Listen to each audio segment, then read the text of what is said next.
¿Contra qué lucha Nishizawa para hacer su trabajo? Hoy en este momento contra el tiempo. El artista siempre quiere vivir 1000 años. Los cuadros verdaderos siempre van a vivir, ¿no? Desde luego. Pero entre ese anhelo es a donde uno va afilando su espíritu y crea lo que uno sueña, lo que uno lleva dentro, que es lo más difícil, y lo que uno ha soñado ser. Entonces siempre uno debe de estar trabajando intensamente por si muere uno mañana.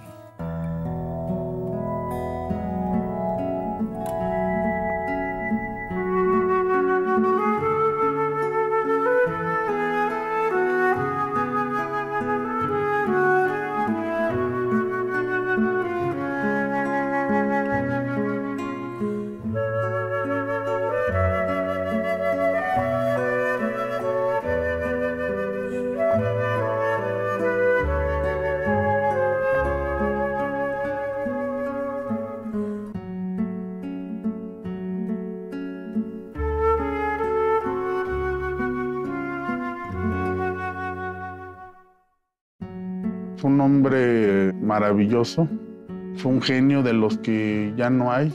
Él vivía en su mundo, en un mundo que estaba lleno de lienzos, de pinceles. Tenía la calma, tenía siempre calma. Era un hombre muy mesurado en su hablar, en su actuar. De pocas palabras, pero era muy expresivo al mismo tiempo.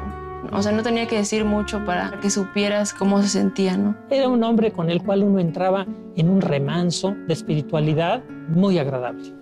Quizás en eso es donde más se traducía su origen oriental.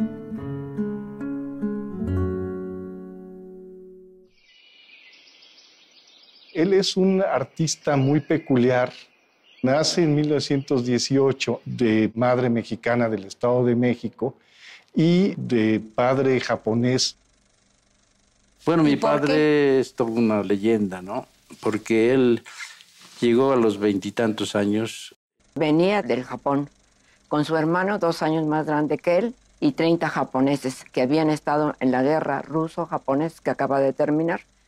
Entonces ellos optaron por venir a América para un mejor nivel de vida, ¿no? Pero antes de llegar a Estados Unidos, en Manzanillo se le descompuso el barco que venían. Entonces tuvieron que anclar ahí. Pero en Manzanillo mi papá se enfermó de la vista y el oculista le dijo, aquí le conviene quedarse en México. Entonces mi papá se reunió con los demás y les dijo, mire, yo me voy a quedar porque me pasa esto, pero yo me quedo en México. Ustedes sigan. Y dijeron, no, nos quedamos contigo. Se vinieron acá a la capital. Y cuando llegaron a México, una de sus preocupaciones de todos era, de alguna manera, cómo mantenerse. Entonces me parece que este grupo de jóvenes se organizaron y daban exhibiciones de artes marciales.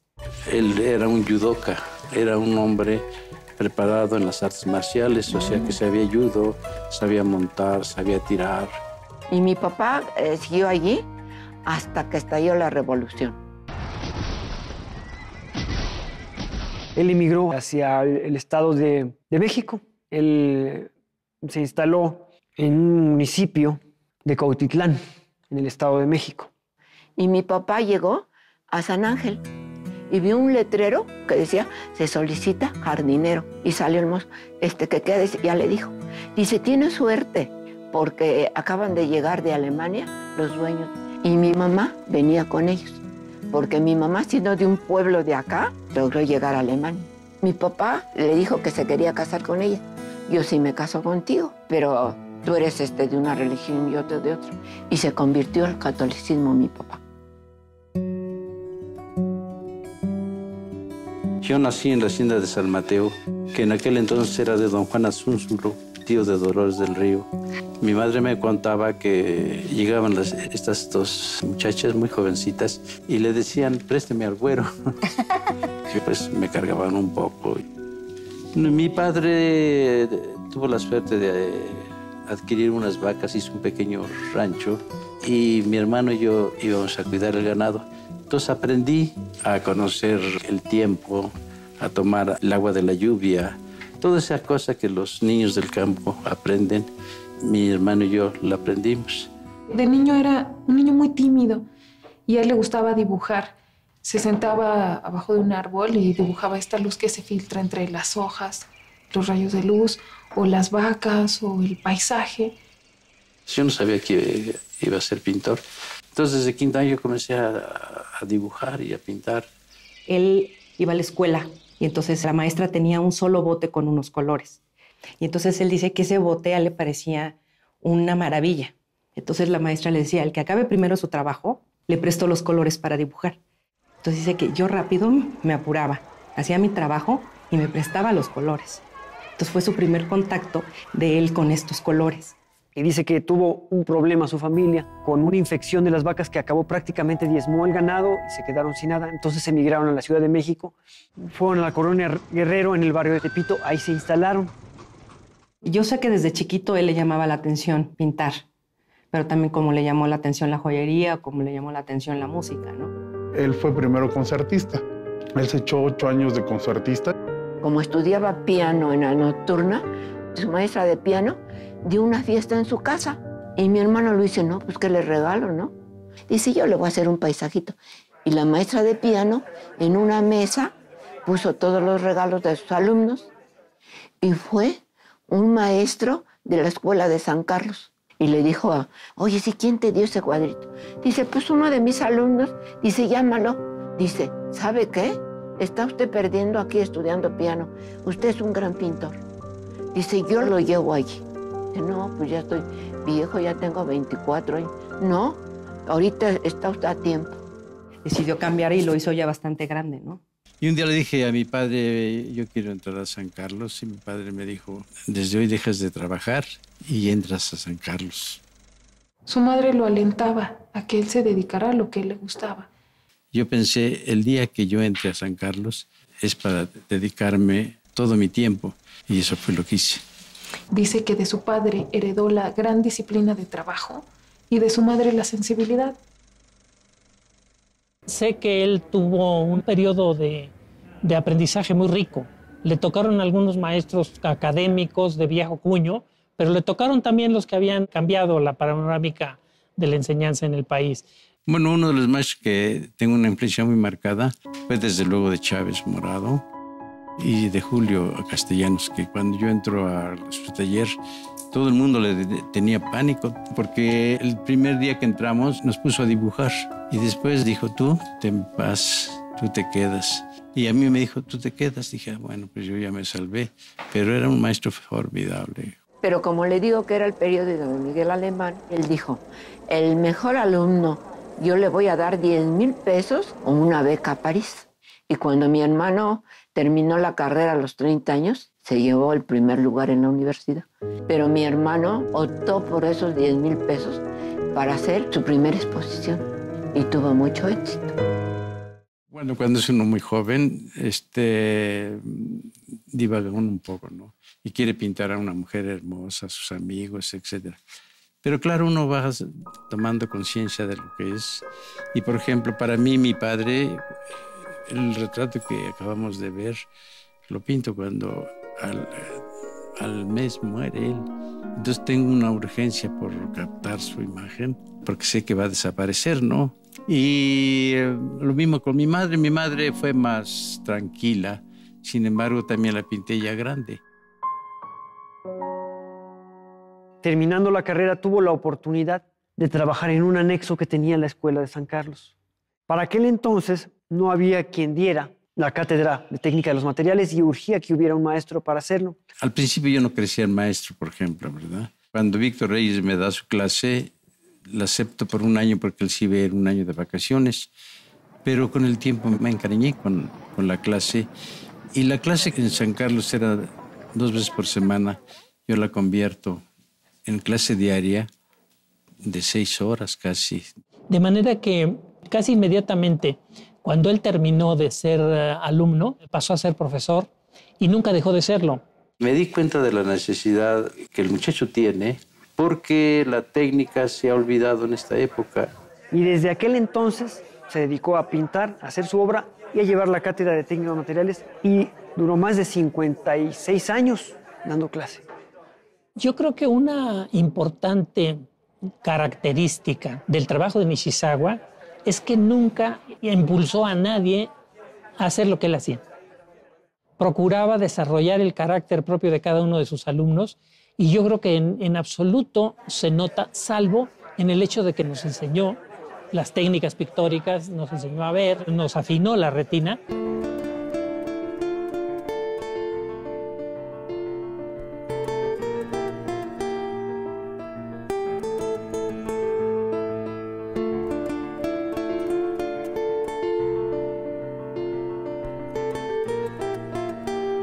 Primero educaba el ojo y la sensibilidad, ¿no? Es algo muy interesante que la mayoría de los maestros no lo hacen.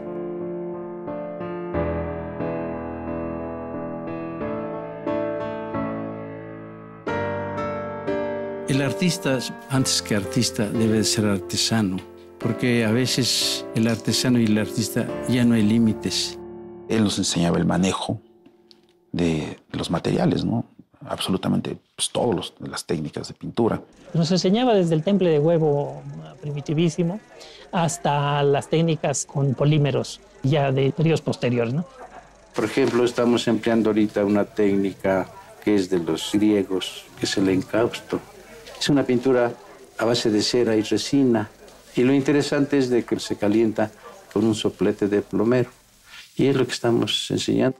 Enseñaba a sus alumnos técnicas muy antiguas desde el Renacimiento y procedimientos de la pintura. Muchos de ellos son muy elaborados y muy tardados, pero de ahí la riqueza de un gran maestro hacía parecer lo difícil como algo fácil. La técnica permite a un artista compartir su lenguaje, sus voces interiores con los demás, pero la técnica no explica el arte.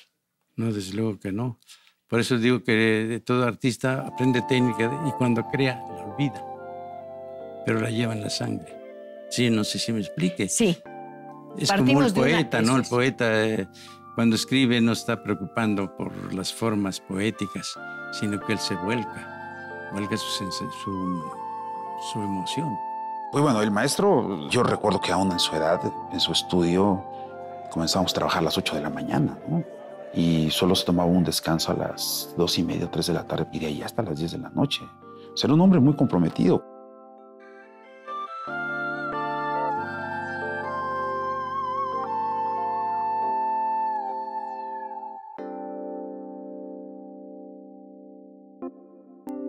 Y eran talleres en los cuales uno, trabajando sobre los ejemplos que ponía, se convertían también en una especie de locutorio mientras uno trabajaba.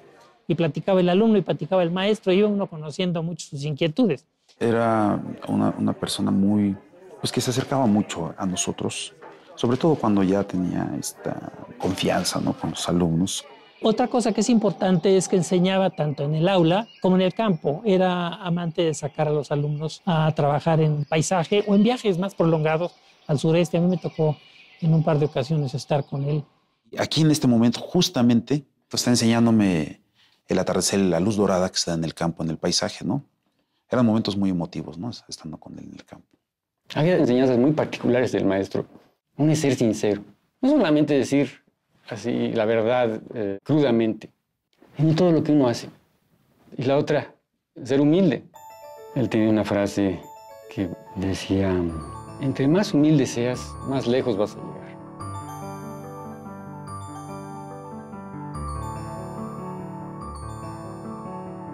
Siempre muy sencillo y muy humilde al respecto. Nos decía, no, siempre ustedes tengan humildad por aprender, jóvenes, y siempre saquen todo lo posible, porque este trayecto que ustedes tienen tan corto en la universidad es todo lo que van a ustedes tener como formación. Entonces traten de aprovechar todo y tener en cuenta siempre que uno nunca termina de aprender.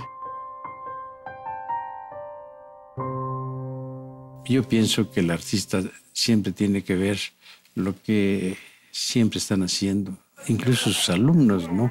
Porque ellos son jóvenes y entonces le están a uno inyectando esa juventud, esa pasión de ellos.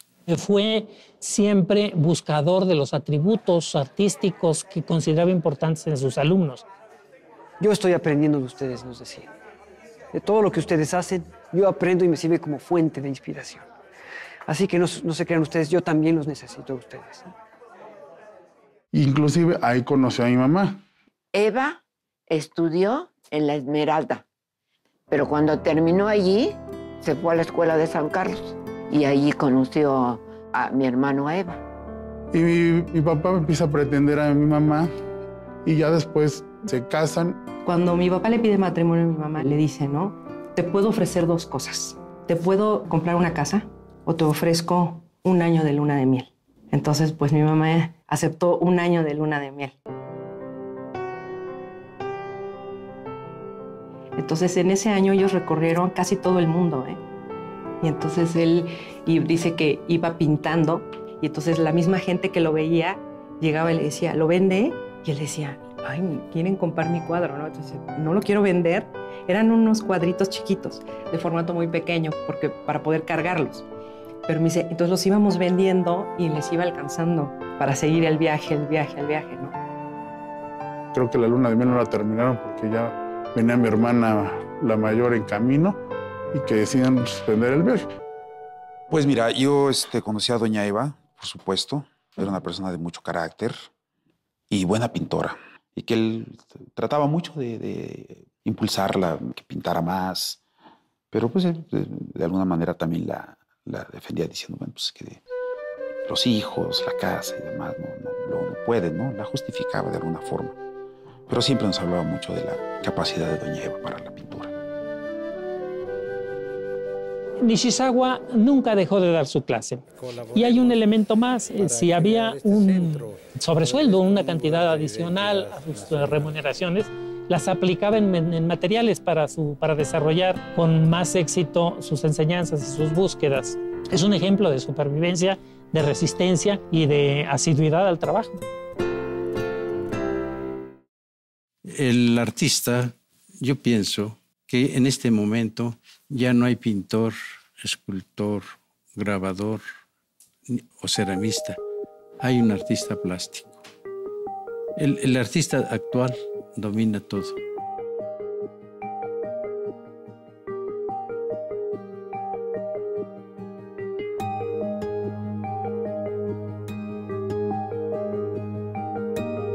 El maestro pues empezó dibujando. Posteriormente comenzó ya a utilizar el óleo ya con más facilidad, más soltura. Su primer obra grande, su primer gran mural, fue para el centro médico. Se inició como muralista en el trabajo que hizo en el hospital infantil. Fernando Gamboa, que en ese entonces era funcionario del INBA, invitó al maestro a que realizara algo sobre el aire. Y en sí, sobre ese tema versó su mural. Era precisamente el ser humano, los animales y las plantas necesitan de aire puro para poder desarrollarse, no solamente en cuerpo, sino en espíritu.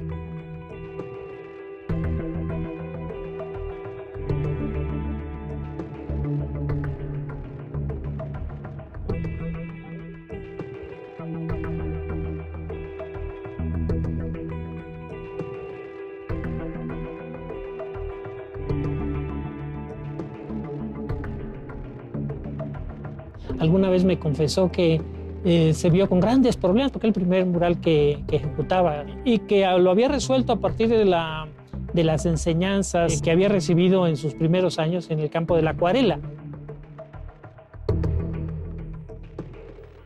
En aquella época el muralismo dominaba todo el ámbito de la plástica mexicana. Admirábamos a Orozco, a Rivera, a Siqueiros, ¿verdad? Mi pintura fue dentro de la escuela mexicana.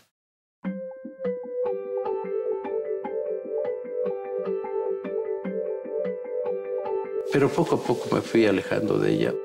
Actualmente he vuelto a una figuración, a un realismo, pero estoy buscando un realismo poético, sobre todo, para que comunique algo, ¿verdad?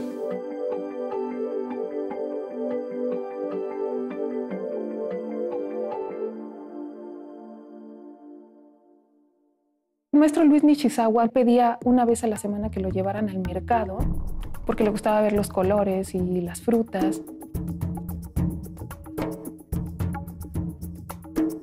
La realidad es lo que a mí me sustenta y yo la transformo, desde luego, que es ahí el acto de la creación.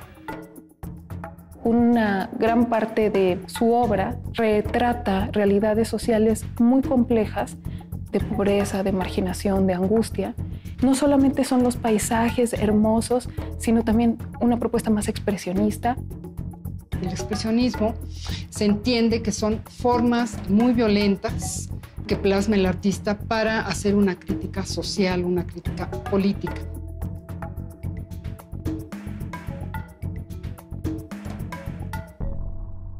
Si voy caminando, voy en el metro, en el tren, siempre voy viendo en función de lo que yo hago. Siempre me voy alimentando de lo que yo voy viendo y encontrando. La cosa más sencilla, más simple o más hermosa también, depende de lo que el momento me depare, ¿verdad? ¿De qué año es este cuadro? Pues yo pienso que es como de los 60, si no me equivoco, no sé. Hay en este cuadro esa suavidad, es una atmósfera que va velando un poco el rostro y me recuerda sus tintas. Es una tinta esta precisamente. Y esta niña es la hija de una señora que me barría al taller.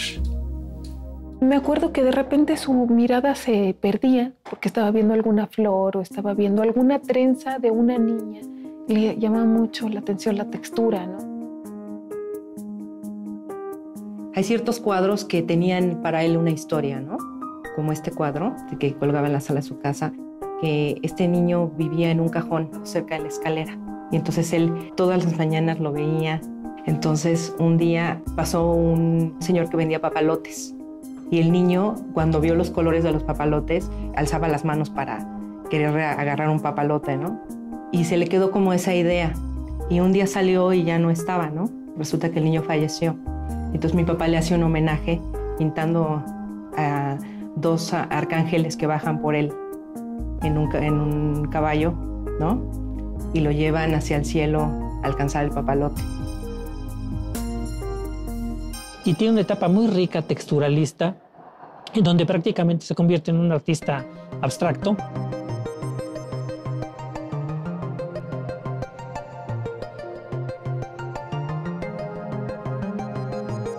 También es importante las naturalezas muertas que lleva a cabo el maestro.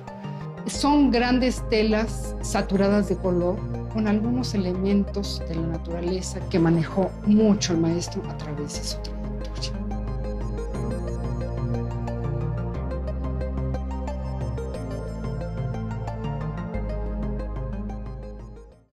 Yo encontré algunos aspectos algo japoneses en algunos de sus cuadros.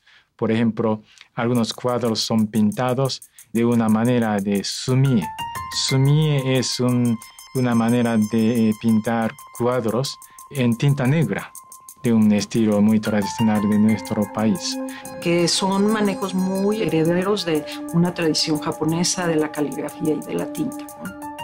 Yo tengo una influencia en mi trabajo de la literatura japonesa, sobre todo de la poesía de los haikus. Incluso he realizado una serie de 20 cuadros con el tema del haiku. El haiku, como usted sabe, es una poesía corta de 17 sílabas y narra la vida cotidiana, lo que el poeta ve. Hay una gran influencia por la estampa japonesa. Hay una clara identificación. La estampa japonesa tiene una virtud. Parece absolutamente plana, pero sin embargo hay un trabajo de planos pictóricos muy desarrollado. Entonces tú en la imagen de la estampa lo que percibes es una escena muy clara, centralizada. Sin embargo, los planos compositivos no logras detectarlos en la primera mirada. Tienes que observar y darte cuenta cuál es el fondo, cuál es el frente.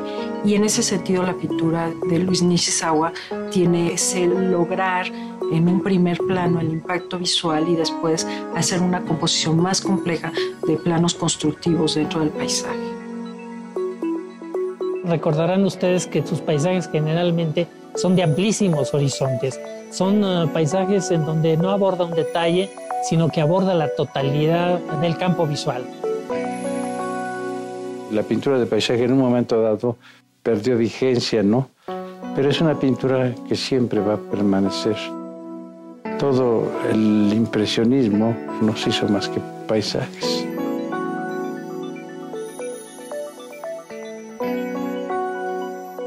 Tomó, por un lado, en muchos paisajes esta perspectiva curva, por ejemplo, que manejaba el doctor Atl, pero la sutileza y la forma de abstraer las formas y el trabajo con el color siempre muy sutil es la herencia japonesa, que es muy clara. Hablaba de que su padre lo inclinaba mucho a la contemplación del paisaje. No es fácil el poder observar un gran paisaje y reducirlo a una proporción pequeña que será el cuadro de Caballete. Se necesita mucha observación, mucho talento creativo para poder sacar esa alma que tiene la naturaleza que nosotros los occidentales no estamos acostumbrados a observar. En alguna ocasión el pintor Benjamín Domínguez explicó que fueron a Barranca del Cobre a pintar juntos y que había una gran cantidad de piedras y un paisaje muy complejo para pintar. Le dijo, no vamos a terminar nunca de pintar esto. Y Luis Nishizawa le dijo que había que ver con los ojos del alma. Y dijo que había que abstraer, había que sintetizar y ver por grupos geométricos cada una de las secciones. Y enfocarse en eso, ¿no? Era muy interesante su forma de ver las cosas.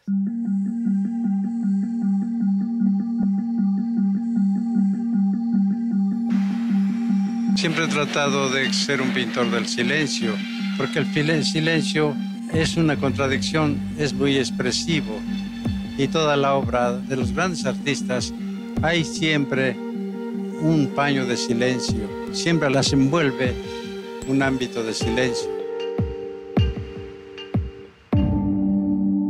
En algunos lugares de Japón podemos encontrar sus huellas, por ejemplo, en la famosa estación de Ueno.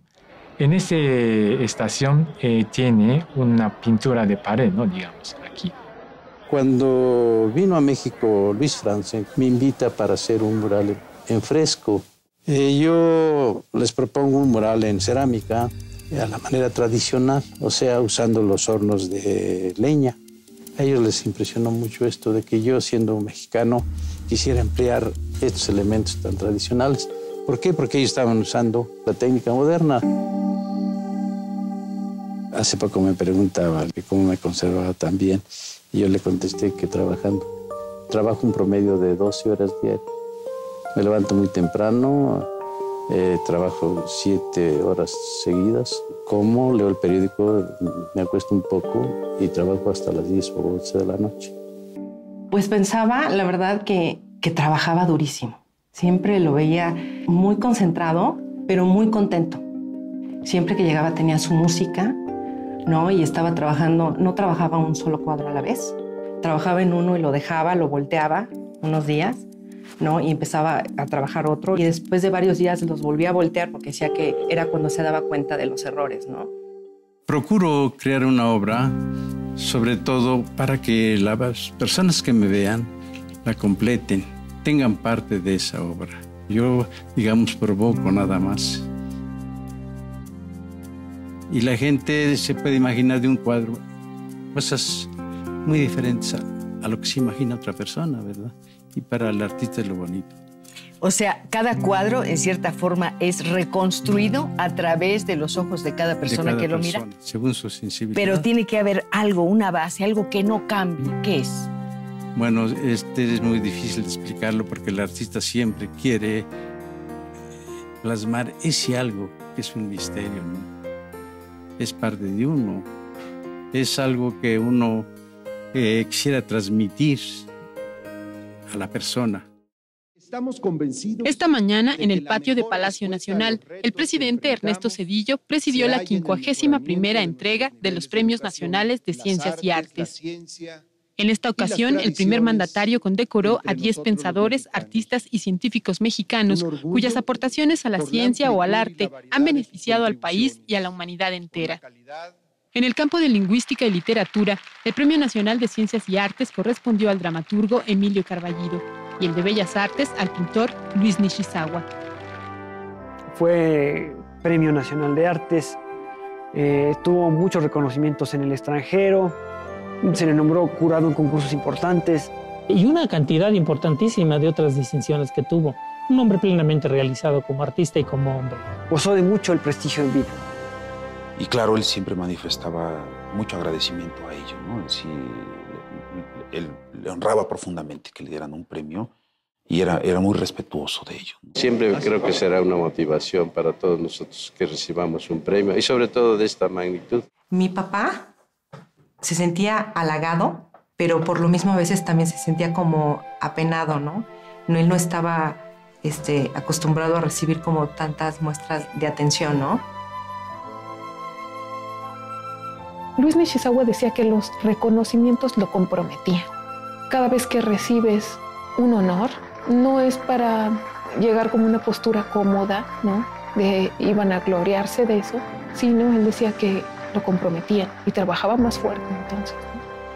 Bueno, pues es que él fue distinguido como tesoro viviente de la humanidad en el Japón. Esa es una de las, yo pienso que es uno de los galardones más significativos a nivel mundial, porque es constituir a ese personaje como en un monumento vivo. Creo que yo quisiera explicar un poquito sobre la condecoración de nuestro país, ¿no? Cada año en la temporada de primavera y otoño también, 2 veces al año, ¿no? Para recibir esta orden requiere una dedicación de mayor grado al lazo entre nuestro país y sus respectivos países, ¿no? En caso del señor maestro Luis Nishizawa, reconocemos su dedicación. Fue algo muy, muy importante para él y obviamente pues más viniendo de Japón, ¿no? Que era sus orígenes. Creo que para él fue un gran orgullo haberlo recibido por parte del gobierno japonés. Pero a pesar de que él lo recibió y que estaba muy satisfecho y que todos lo festejamos, pues nunca hizo mayor énfasis en haberlo recibido. Yo creo que la mejor experiencia que tengo con mi padre fue cuando a él iban a dar la medalla en Japón. Y en ese viaje fuimos el día de la medalla que le entregaron a un restaurante. Entonces todos estaban sentados en cuclillas. Mi papá me dijo, no voy a poder. Dije, no, pues ni modo, pues tú siéntate así. Entonces nos dio mucha risa porque él era el único que le salían los pies de la mesa y me decía, cuando nos traigan la comida, la pruebas. Y si está buena, me dices que sí y ya como. Si me dices que no, no, para que no me vaya a gustar o me vaya a hacer daño. Entonces ya nos servían y volteaba a verme, y ya lo comía yo y le decía, ya comía. Y esta vez, no hombre, ya cuando salimos de la cena, y me dice mi papá, ay, me siento un poquito mal. Le digo, no, yo también ya ando como que medio borrachón. Me dice, no, pues ya vámonos al cuarto. Ya nos paramos, luego llegamos al cuarto y la cama. Pues, ¿dónde está la cama? No, ya nada más la cama era un tatami. Y ahí me tienen con las toallas haciéndole su almohadita para él. Y ya nos dormimos. Al otro día tenía como unas cortinas. Cuando abrimos las cortinas, tiene una vista como del valle. En la misma recámara daba como al valle. Los dos nos quedamos, pero impresionados de toda la belleza del cuarto, del todo. Y para mí fue un viaje inolvidable, porque conviví con él ya como un amigo. Maestro, háblenos del Museo Nishizawa en Toluca, porque verdaderamente es un concepto extraordinario lo que tienen ustedes ahí. Bueno, mire usted, el museo al principio, cuando Liceo Pichardo me da ese lugar y me dice que va a ser un museo, yo declino y le digo que por qué no hacemos un gran taller. Entonces acordamos en que fuera taller-museo. Y estamos tratando de que este pequeño museo sea un centro de cultura, ¿verdad? Y hemos dado pláticas, conciertos, o sea que estamos haciendo un centro del pueblo. Es un gran orgullo contar con este museo. Para mi papá representó un sueño increíble. Él ama ese museo, a donde está, estoy seguro que se siente tan satisfecho y tan contento. Él nunca se imaginó que iba a tener la oportunidad de tener un museo, taller, ¿no? Que llevara su nombre y donde él pudiera estar en contacto con la gente, ¿no? Dice Luis Nishizawa, no tengo edad, tengo tiempo. El tiempo del artista es el tiempo que transcurre para todos nosotros. Sí, Bueno, sí en el tiempo, ¿verdad? Pero para el artista es que el arte es muy largo y la vida muy corta. Y desgraciadamente el artista siempre quisiera todo el tiempo del mundo para poder realizar una obra, para poder captar y hacer una obra. Si el pintor lo pinta esa escena, ese paisaje, en cierta forma está tratando de frenar la muerte. Bueno, sí. Sí, siempre uno trata de pescar lo fugaz, hacerlo perenne, ¿verdad? Como los sueños. En el escudo de la familia de su padre tengo entendido que había la presencia o la figura de los gorriones, o de Sí. gorriones, y también una rama poderosa, importante, que era la resistencia, era la fuerza que debía tener el ser humano frente a las adversidades de la vida. Era un papiro, si no mal recuerdo. Un bambú. Un bambú, esto es. Sí, porque el bambú en las tempestades, en los ciclones, no se rompe, flexiona y vuelve a parar. Y el gorrión sabe, entonces anida en el bambú. ¿Por qué? Porque se siente protegido. Entonces es un escudo muy bonito, ¿verdad?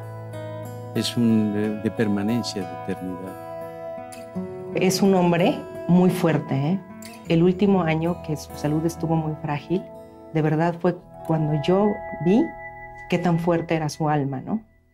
Él nunca se dejó doblegar. Y siempre yo llegaba y le preguntaba, Pa, ¿cómo te sientes? Y me contestaba, a todo dar.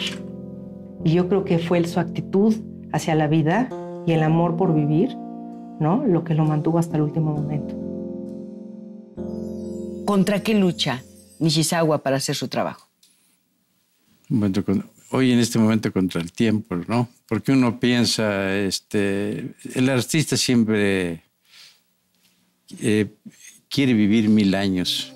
No, prepararse para vivir 1000 años y prepararse para morir mañana. Digo, entonces siempre uno debe de estar trabajando intensamente por si muere uno mañana.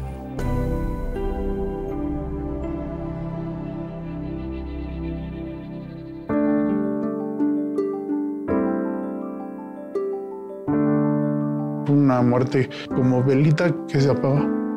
Se fue tranquilísimo como fue su vida, ¿no? Así, en paz. Cerró su vida feliz, ¿eh? Él estuvo contento, él estuvo siempre con una actitud positiva, ¿no? Y estuvo muy tranquilo. Hasta sus últimos días yo creo que estuvo muy, muy feliz porque era una persona que le gustaba vivir, o sea, cada hora del día, ¿no? Y estaba muy agradecido de cualquier minuto que tuviera. Yo creo que él se fue, ¿no?, cuando preparó todo en su vida para irse. Y así cerró el capítulo de su vida. En el velatorio de Félix Cueva, allí le rinde un homenaje el presidente Peña, el secretario de Educación, el gobernador de Toluca, todos, ¿ve? Te voy a decir, es como muy curioso, ¿no? Todo el mundo me dice, ¿no?, que él aquí está, ¿no? Pero yo no puedo sentirlo, ¿sabes? Yo estaba acostumbrada a agarrarle sus manitas, ¿no?, a besarlo, ¿no?, a acostarme junto a él, a tomar una siesta, ¿no? Entonces, ahora esa ausencia, ¿no?, es lo que más extraño, ¿no?, aunque sé que él vive en mí, ¿no?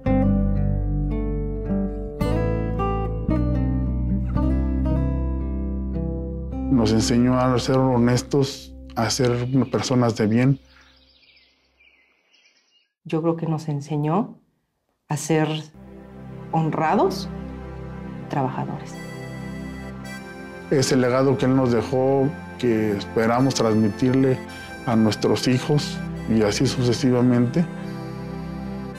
Me quedo con el que luchó por su sueño y por ser un pintor y que no le importó empezar desde abajo. Yo creo que algo que se puede aprender de él es que era muy, muy feliz, o sea, en serio, con lo que hacía. amaba lo que hacía. Yo creo que eso era lo que lo hizo vivir tanto, ¿no? Y también. Yo creo que hizo todo lo que quiso hacer en la vida y pues no pudo haber tenido mejor vida. Mi cuadro favorito de mi papá, te voy a decir, es uno que cuelgo en mi entrada de mi casa. Es un paisaje del Iztaccíhuatl que me regaló una vez que estaba enferma y me hizo prometerle que si me lo regalaba yo me iba a sentir mejor. Entonces la enfermedad ya no fue tan importante. Usted tiene expuesto en este edificio 200 obras, un poco más de 200 obras. Para un pintor maestro, el poder ver esta cantidad de obras, el poderlas volver a considerar, el poderlas volver a retomar, ¿qué significado tiene, maestro? Al ver yo esta exposición ya colocada, me he llevado a veces grandes sorpresas, ¿verdad? Obras que se me habían completamente olvidado. Le diré, antes de seguir, que se siente uno casi desnudo ante una exposición de arte, bueno, retrospectiva, porque uno encuentra obras que hizo uno cuando estudiante y las últimas obras que uno está haciendo. Entonces uno puede ver la trayectoria que uno ha llevado, ¿verdad? Eso es muy interesante. O sea, a veces, como le digo, me ha sorprendido obras que se me habían olvidado y ahora me impresionan fuertemente. Otras que yo consideraba para mí buenas han dejado de ser buenas. De tener una vigencia. Una vigencia, exactamente. Por eso una exposición retrospectiva para el artista siempre es muy, muy interesante. ¿Por qué? Porque se ve todo el quehacer. Por ejemplo, en este caso mío, 40 años de labor. Lo que uno puede seguir haciendo y lo que uno no debe seguir haciendo. Yo creo que si se pudieran utilizar adjetivos calificativos, yo diría que es la sutileza. Es una fiesta de los sentidos, ver su obra, porque es musical, porque halaga la vista, es muy poética. Su obra hace pensar. Él no solamente fue un artista, sino que fue un artesano, ¿no? Y entonces creo que para la plástica mexicana todo este conocimiento que él tenía de los materiales es lo que debe de trascender, ¿no? Y sobre todo para las nuevas generaciones de artistas. Yo creo que es de los maestros más destacados de la plástica mexicana, lo cual es muchísimo decir, porque tenemos grandes exponentes del arte mexicano desde el siglo XIX hasta nuestros días. Dentro de esta herencia tenemos alrededor de unos 10 grandes artistas, patrimonio nacional. Yo creo que Nishizawa está entre ellos. Uno de los representantes del realismo, del expresionismo y abstraccionismo en México y uno de los pintores más importantes dentro de su época. Pues es uno de los más importantes artistas del siglo XX, de la segunda mitad del siglo XX y lo que va del XXI. Así de sencillo. No, hombre, a nosotros nos deja un legado importantísimo que cuidar, ¿no? Y sobre todo creo que lo que queremos conservar mis hermanos y yo es que precisamente las nuevas generaciones sepan quién es Luis Nishizawa, ¿no? Dentro de la plástica mexicana y cuál es su legado y conozcan su obra, todas sus enseñanzas. Me da mucho gusto que dejó una herencia muy positiva y muy viva en la Escuela Nacional de Artes Plásticas y celebro también que se le está reconociendo con la dignidad que él merecía ahora que ha fallecido. A mí me ha golpeado mucho su ausencia porque él fue el último representante de una etapa muy brillante de esta facultad y él fue uno de los protagonistas. Le estamos todos agradecidos por toda la formación que tuvimos, todas sus enseñanzas, sus opiniones respecto a nuestras obras. Muchas de las cosas que él nos decía hasta ahorita nos hemos enterado qué quería decir. Por lo cual nosotros le admiramos mucho y tiene un lugar en nuestro corazón y en esta escuela, precisamente, ¿no? ¿El presente le corresponde al artista y el futuro a la obra? Uno pretende que la obra es la que sobreviva a uno, pero como uno no es consciente de lo que uno puede ser capaz ni dejar, Entonces uno por eso sigue trabajando. Porque los momentos del arte a veces son muy cortos, no es idea mía, sino que siempre todo artista dice, el momento del artista es muy corto. Era día de mi cumpleaños desde hace muchos años. Él me decía, ¿qué va a querer mi reina? ¿Un cheque? ¿Una joya? ¿O un cuadro? Entonces yo le decía, no, un cheque no, porque me lo gasto, ¿no? Una joya no la puedo usar, ¿no? Quiero un cuadro. Entonces siempre me regalaban mis cumpleaños un cuadro. Y creo que ahora que los veo, me dan tanta felicidad, ¿no? Porque sé que en cada una de sus obras hay un pedacito de él.